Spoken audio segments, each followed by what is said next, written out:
Airports Company South Africa says jet fuel supply remains under severe constraint and it's doing all it can to avoid further disruptions. A total of 14 local and international flights had to be cancelled due to the shortage, which has been blamed on supply chain issues caused by last month's KwaZulu-Natal floods. Our business reporter, Kopano Gumbi, takes a look.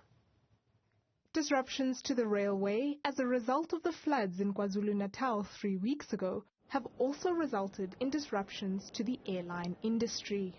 The disruptions have been created by the transportation of jet fuel, interruptions as a result of the recent KwaZulu-Natal floods, exacerbated by the railway infrastructure damage, resulting in a force majeure being declared by multiple fuel suppliers. Whilst overall stock levels are stable, certain suppliers impacted by the declared force majeure are still unable to acquire the quantities of jet fuel they require. Several local and international flights have been affected, but plans have been put in place to mitigate against any further disruptions.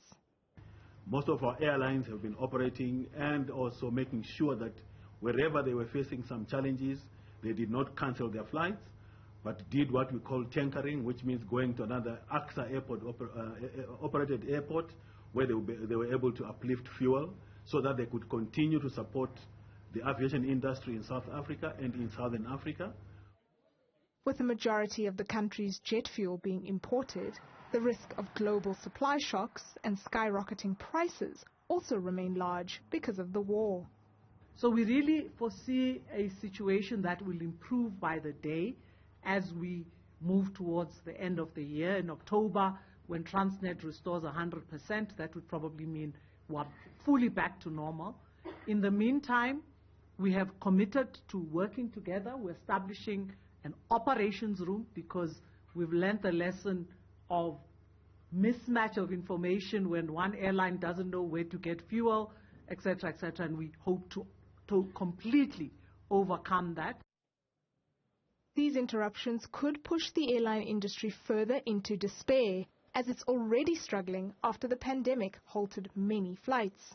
Hopefully, this multi-pronged approach to ensure enough fuel is available will minimize flight cancellations and customer frustrations. For Newzroom Afrika on Channel 405, I am Kopano Gumbi in Johannesburg. Well, let's stay with that story. We're joined now by aviation expert and plane-talking managing director Linden Birns. Linden, it couldn't have come at a worse time. The aviation sector just trying to get back up on its knees for a country like South Africa to now have not just international but also local flights cancelled. How do we get out of this? Well, I'll tell you what, actually, it couldn't have happened actually at a better time, because right now, demand for jet fuel at OR Tambo is probably at one of its lowest points if we compared it, say, with 2019. We don't have SAA operating many long-haul flights, and it's a shadow of its former self. The big airlines that do fly to South Africa are not flying as often as they used to, and they're not using aircraft that are as big as the ones that they used to operate on the route.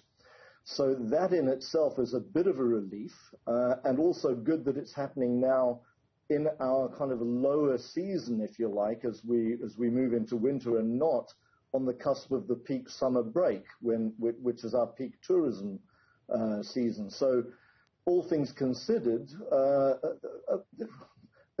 little bit of a silver lining, let's put it that way. It isn't good. It is not good for confidence, obviously.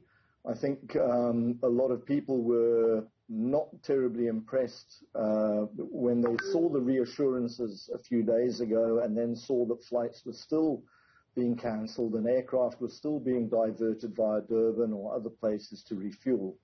And so I thought it was very good that AXA today, together with other stakeholders, came out and put their cards on the table in terms of the logistics side. And explained exactly what the situation is. And yes, now there's an acknowledgement that there is a crisis yes, there is a shortage in terms of the sort of reserves that would normally be held at the airport. But as long as there are reliable reserves, and this is what I think AXA's CEO Mpumi Mpofu was trying to stress, was that although the reserves aren't what they would normally be, they are stable and they're not going to drop further. If anything, the situation will improve going forward. But to me, the biggest unanswered question was, okay, we now know what the logistics side is, but why are the fuel suppliers themselves declaring force majeure? And that's not something that was addressed today. We were told that the fuel suppliers have been declaring force majeure and are not willing or haven't been able to make commitments towards their airlines that they supply. And that's not to do with the logistics.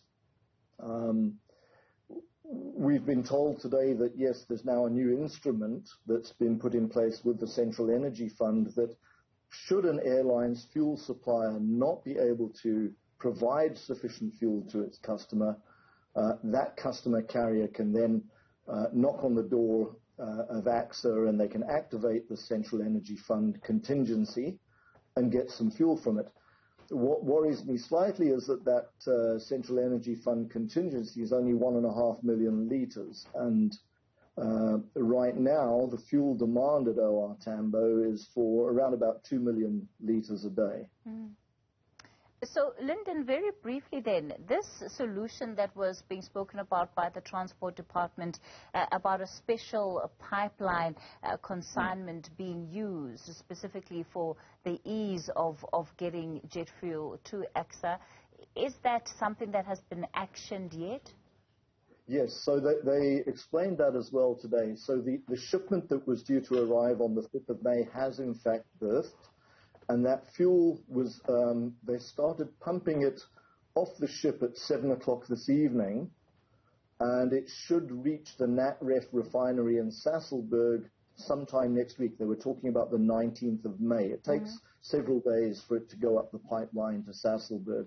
There it has to be cleaned and scrubbed before it can be pumped on the dedicated jet fuel pipeline to OR Tambo and then provided to the fuel suppliers who then pass it on to their airline customers. So at least there's something coming.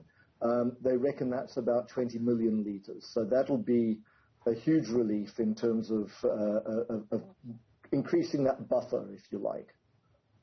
Plain Talking Managing Director Linden Birns, thanks for your time and your insight on this issue.